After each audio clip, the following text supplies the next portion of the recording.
Oke guys, welcome back to Daily Charting with Toshi, di mana kita akan daily chart your favorite cryptocurrencies. Oke, dalam 24 jam terakhir, cryptocurrency market terkoreksi sebesar 1,82%. Dengan total market cap mencapai di 1,06 triliun US dollars. Dan untuk Bitcoin kita bisa lihat dalam 24 jam terakhir dia terkoreksi sebesar 1,77%. Dan sekarang di angka 22.920 ya, akhirnya jebol juga 23.000. Dan kalau kita lihat kemarin yaitu weeknya sampai di MA20 di daily ya, akhirnya mulai terjemput juga. Nah, pertanyaannya apakah dalam beberapa hari ke depan dia bisa bertahan di atas dari MA20 atau tidak ya. Untuk Ethereum kita bisa lihat dia koreksinya sedikit lebih besar dan dia dalam 24 jam terakhir terkoreksi sebesar 2,12% dan sekarang ada di angka 1627. Untuk BNB dia terkoreksi sebesar 1,46% di angka 325 USD. XRP terkoreksi sekitar di nyaris 3%-an ya, di angka 39 sen. Cardano terkoreksi sebesar 0,97% dalam 24 jam terakhir dan sekarang ada di angka 39 sen. Untuk Dogecoin dia terkoreksi sebesar 3%-an di angka 9 sen. Dan Polygon Matic terkoreksi sebesar 3,84%. Dan sekarang kembali ke angka 1,20 sen. Ya, jadi overall hari ini lumayan terkoreksi ya. Jadi sepertinya indeks dolar peningkatan yang 2 hari lalu ya bisa dibilang itu mulai terasa sekarang di kripto. Ya, jadi seperti yang gue sempat bahas di beberapa DCWT sebelumnya, sepertinya sedikit nge-lag ya untuk ke kripto. Oke, selanjutnya kita akan geser ke economic calendar, dan untuk economic calendar kita pada hari ini sesuai dengan pembahasan kemarin ya, nggak ada yang terlalu penting untuk data dari US. Ada data dari US, tapi hanya bintang 1 saja. Sementara untuk bintang 3 dari UK ya. Nah, sementara untuk dari UK biasanya nggak terlalu ngaruh ke kripto, jadi otomatis kita skip aja ya. Untuk besok kita bisa lihat di sini dari US, lagi-lagi untuk di US nggak ada yang terlalu penting juga ya. Jadi lagi-lagi untuk hari ini dan besok kita lebih fokusnya ke technical analysis ya. Oke, seperti biasa sebelum kita masuk ke technical analysis kita akan bahas dulu analisa di Twitter ya. Nah, ini satu analisa yang gue suka karena kenapa, datanya panjang dan dia ngambil bahkan S&P di tahun 1970, 1972, 2002 dan seterusnya ya. Ini ngomongin apa sih? Ini ngomongin pattern yang berulang ya. Nggak percis ya, kita bisa lihat ini bukan copy paste ya. Ini kalau kesannya tuh apa ya? Kalau lagu tuh dia punya irama yang mirip begitu ya, it rhymes ya. Nah, ini ngomongin apa? Ini ngomongin masa-masa distribusi Wyckoff ya. Nah, ini terjadi di berbagai macam market bahkan sampai kesan di 1970-an pun sudah mulai terjadi ya. Jadi kita bisa lihat di sini ini adalah pola yang ya mungkin sering kali terjadi ya. Bear market rally, lalu di sini tuh kalau nggak salah namanya spring di sini ya. Kalau misalkan kita ngomong versi ininya Wyckoff-nya. Tapi intinya pola ini terus berulang ya. Bahkan sampai kita lihat di 2023 ya, untuk S&P dan Bitcoin ini melakukan pola yang sangat mirip. Nah, jadi sekali lagi seperti yang gue bilang ya, Bitcoin ini punya korelasi yang cukup besar terhadap S&P dan overall risk on asset lain. Jadi ya kita bisa lihat ada pengulangan pola seperti ini ya. Jadi sekali lagi ini adalah satu lagi bukti TA bahwa probability untuk Bitcoin ya, dan bisa dibilang bukan cuma Bitcoin, otomatis semua risk on asset lain juga itu sudah mulai ada kemungkinan reversal dan bergeser ke awal-awal bull market. Tapi sekali lagi please gue ingatkan, bukan berarti tidak akan ada koreksi yang lumayan. Kalau kita lihat di tahun 1972 di S&P setelah naik besar, ini koreksi lumayan ya. Naik koreksi, naik koreksi, naik koreksi. Jadi nggak ada yang tanpa koreksi ya. Nah, jadi untuk kali ini menurut gua Bitcoin lagi-lagi MA200 weekly adalah kunci utamanya. Apakah dia akan koreksi sedalam apa? Ya, kalau koreksi menurut gua 80-90% akan terjadi di MA200 weekly ya. Nah, tinggal dia koreksinya sampai kemana. Sekali lagi harapan gua adalah bull support band ya. Nah, sebelum kita masuk ke chartingnya, kita akan bahas dulu juga sedikit news. Ini datang dari Google. Ya, ternyata Google investasi 300 juta US dollars ke perusahaan artificial intelligence yang didanai oleh pendiri FTX. Ya, ini cukup kontroversial. Jadi kalau kita lihat di sini, namanya adalah perusahaan artificial intelligence and Anthropic. Ya, Anthropic. Nah, jadi dulu dia mendapatkan dana 500 juta dolar dari CEO dari FTX, yaitu Sam Bankman-Fried ya, yang kita tahu 6 bulan kemarin bangkrut. Nah, sekarang pertanyaannya, kenapa Google tetap beli di sini ya? Tapi ya jujurnya kalau gue pikir-pikir lagi ya bukan salah si AI-nya juga, tapi apakah nanti si AI ini malah jadi berantakan atau enggak gitu ya secara pendanaannya, karena lagi-lagi 500 juta US dollars ini kemungkinan besar nanti bisa ditarik gitu ya, karena ya balik lagi permasalahan dari FTX. Nggak ekstrim ngaruh ke kripto, tapi ya cukup menarik lah ya. Oke, nah selanjutnya kita akan geser ke charting. Untuk Bitcoin kita bisa lihat di sini ya bahwa dia retest MA20, bahkan terjadi retest 1, retest 2 ya pada hari ini. Jadi kalau buat lo yang sudah dengerin DCWT kemarin kayaknya udah punya posisi futures. Ya tapi nantilah kita bahas itu di belakang. Untuk sekarang harapan gua PR yang ya sebenarnya nggak harus banget sih, tapi gue berharap sih kalau bisa dia mantul di 20 dan mulai rally lagi ke atas dan membuat higher high. Itu harapan gua ya. Itu the best case scenario.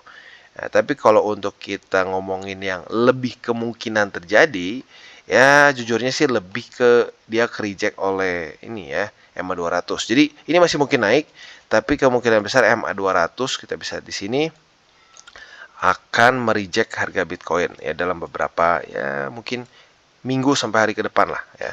Nah, kalau udah ke reject ini, kemungkinan besar akan mulai turun ke bawah dan ke bull support band ya. Nah, untuk bull support band kita bisa lihat di sini ya. Kita masukin aja di sini bull support band. Lagi-lagi ini adalah indikator yang gratis. Kalau lu mau cari ada di sini ya, gampang banget sebenarnya. Nah, kemungkinan besar dia akan mulai retest ke daerah sini. Antara 20.500 sampai ke 19.129. Jadi ini adalah satu price range ya. Kalau kita lihat di siklus-siklus sebelumnya, ini mempengaruhi banget gitu ya, apakah dia akan mulai geser ke bull market atau tidak ya. Jadi intinya harapan gua kalau sampai dia koreksi ke sini, dia bisa ya mantul lagi dan membuat higher high ya. Jadi kurang lebih seperti itu untuk Bitcoin ya, dan selanjutnya kita ke indeks dolar. Untuk indeks dolar kita bisa lihat bahwa kondisinya itu tidak sesuai harapan kita ya. Dia ternyata malah mulai retest lagi ke 103,13. Nah, semoga saja ya harapan kita pada hari ini adalah dia mulai ke reject di sini dan mulai retest lagi sama 20 ya. Ya, tentunya harapan kita sekali lagi adalah dia jebol dari 20 dan lanjut membuat lower low ya. Kalau dia berhasil tembus lagi ke atas, berarti kemungkinan besar kripto akan lanjut lagi koreksi ya. Jadi overall seperti itu untuk makronya, dan sekarang kita akan masuk ke buy limit. Tetapi seperti biasa disclaimer dulu bahwa semua konten dari DCWT dan TCI ini bukanlah financial advice, dan tujuannya adalah untuk edukasi dan membiasakan para subscriber gue untuk lebih mengerti charting. Lalu bagaimana cara untuk mendukung TCI? Ada banyak caranya. Lu bisa like our video, bisa share our video, atau juga bisa menggunakan link referral kita di bawah. Dan sebelum kita lanjut, kita akan dengar dulu pesan-pesan dari sponsor kita pada hari ini. Oke, today's video is brought to you by Bybit, di mana kita bisa trade berbagai macam cryptocurrency aset dengan cara yang berbeda-beda. Buat kalian yang ingin akumulasi secara spot, tentunya kita bisa lakukan di sini. Derivatif juga bisa, ada juga pasar NFT, dan tentunya setelah kalian akumulasi, jangan lupa juga kalian bisa menikmati earn atau menikmati bunga lah kesannya ya di Bybit Earn. Bisa APY-nya tertinggi bisa mencapai 18%. Nah, tentu juga buat kalian yang ingin membeli kripto dengan lebih mudah ya, dengan cara yang lebih simpel, bisa juga langsung menggunakan kartu kredit atau debit card juga di sini. Dan juga buat kalian yang mungkin sudah lebih crypto savvy nih ya, bisa menggunakan options juga ya. Jadi kurang lebih seperti itu, dan buat lo yang belum punya akun di Bybit, silahkan bisa cek link referral kita di bawah dan mulai trade di Bybit. Oke, dan sekarang kita masuk ke Bitcoin ya. Jadi untuk Bitcoin kita bisa lihat posisi longnya harusnya sudah terbuka kalau lo ngikutin dari ya beberapa hari ke belakang lah ya. Dimana kita sudah bahas untuk Bitcoin posisi long kita itu setupnya adalah antara di EMA20 atau di struktur 22.629. Seperti yang kita bisa lihat, retest 1, retest 2 sudah terjadi. Buat lo yang bangun pagi tadi harusnya sudah dapat posisi long. Buat lo yang baru bangun sekarang nggak apa-apa ya, bisa pending order atau limit posisi long di EMA20 yang sekarang ada di angka 22.859 ya. Nah, untuk si target TP-nya otomatis jelas yaitu di daerah 23.700-an, lebih tepatnya 23.763. Sementara untuk posisi shortnya kita bisa nyontek seperti ke tanggal 1 dan 2 Februari kemarin. Apabila terjadi retest 1, retest 2 di sini sebagai resisten, kita bisa pertimbangkan posisi short. Nah, posisi shortnya ini si target TP konservatif di EMA 20, target TP yang lebih agresif adalah di 22.629. Jadi itu untuk posisi futures. Untuk posisi spotnya, buy limit pertama sekarang jadi di EMA 20 sudah kena. Buy limit kedua di 22.629 dan buy limit ketiga di 21.559. Oke, dan sekarang kita geser ke Ethereum. Dan untuk Ethereum, sayangnya kita bisa lihat posisi short kita sudah kena cut loss dulu di tanggal 4 Februari. Ngakaknya pada tanggal 5 kemarin literally dia kena target TP kita. Ya kadang-kadang seperti ini ya. Market tidak selalu memberikan price action yang kita inginkan ya. Tapi nggak apa ya. Jadi untuk sekarang kita lihat sudah terjadi retest 1, retest 2 di daerah 1623. Jadi buat lo yang tertarik untuk buka posisi long sudah bisa sekarang ya. Plus kalau kita lihat juga secara RSI-nya ya untuk dari Ethereum ini sekarang sudah di bawah D70. Jadi otomatis sudah masuknya ke daerah yang tidak overbought lagi. Jadi untuk posisi long lebih oke dibandingkan dulu ya. Nah, jadi untuk target posisi long kita jelas yaitu di daerah 1660 yaitu untuk posisi long di Ethereum. Nah, untuk posisi shortnya kita bisa pertimbangkan apabila terjadi retest 1, retest 2 di 1660. Nah, kalau terjadi seperti itu, kita bisa buka posisi short dengan target TP di 1623 ya. Jadi kurang lebih seperti itu untuk posisi futures di Ethereum. Untuk posisi spotnya buy limit pertama sudah kena ya di 1623. Buy limit kedua di EMA 20 masih belum, dan buy limit ketiga di 1567 tentunya masih jauh. Jadi kurang lebih seperti itu. Secara struktur it's doing quite well, masih oke. Dan dia untungnya masih belum tembus 1567 karena kalau sampai tembus ke situ itu artinya sudah mulai bahaya dan membuat lower low. Oke, dan selanjutnya kita geser ke Cardano. Untuk Cardano kita bisa lihat ternyata tembus MA 200.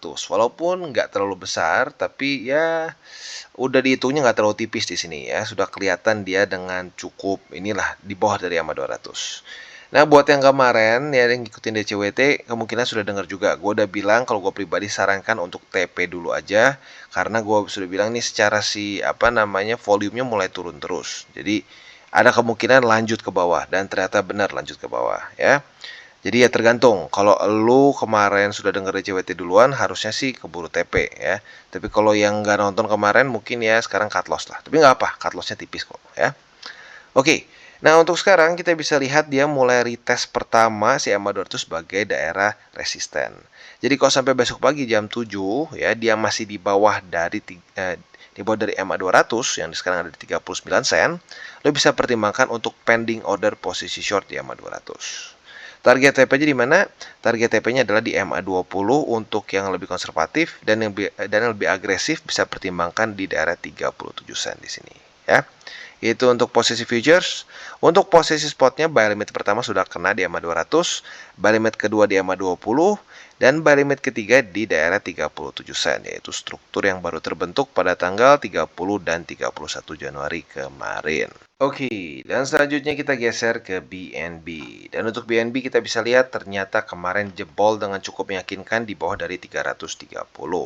Dan pada hari ini sudah terjadi retest pertama di 330, maka kita lihat besok pagi. Kalau besok pagi BNB masih di bawah dari struktur 330, kita bisa pertimbangkan untuk limit order short ya. Nah, jadi limit ordernya otomatis di 330 ya, jadi nggak perlu pantengin. Jadi andaikan sampai dia retest lagi yang kedua, alias konfirmasi langsung kebuka posisi short ya. Nah, target TP-nya di mana? Target TP-nya jelas yaitu adalah di MA 20 ya.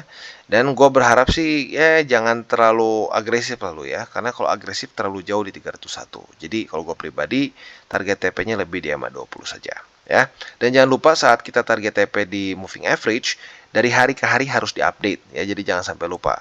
Kalau lupa nanti tiba-tiba loh bang udah kena kok nggak kena TP, taunya lu lupa MA 20 yang lu pakai waktu harganya di sini gitu ya. Jadi overall seperti itu untuk posisi futuresnya. Untuk posisi long otomatis tinggal dibalik aja, kalau sampai retest 1, retest 2 di EMA 20 bisa buka posisi long ya. Untuk posisi spotnya, buy limit pertama di EMA 20, buy limit kedua di 301,7 dan buy limit ketiga di 296,8. Ya, jadi overall seperti itu untuk BNB. Oke, dan sekarang kita masuk ke Phantom. Untuk Phantom kita bisa lihat kemarin ternyata lanjut ke bawah ya dan terjadi retest pertama di daerah 61 sen.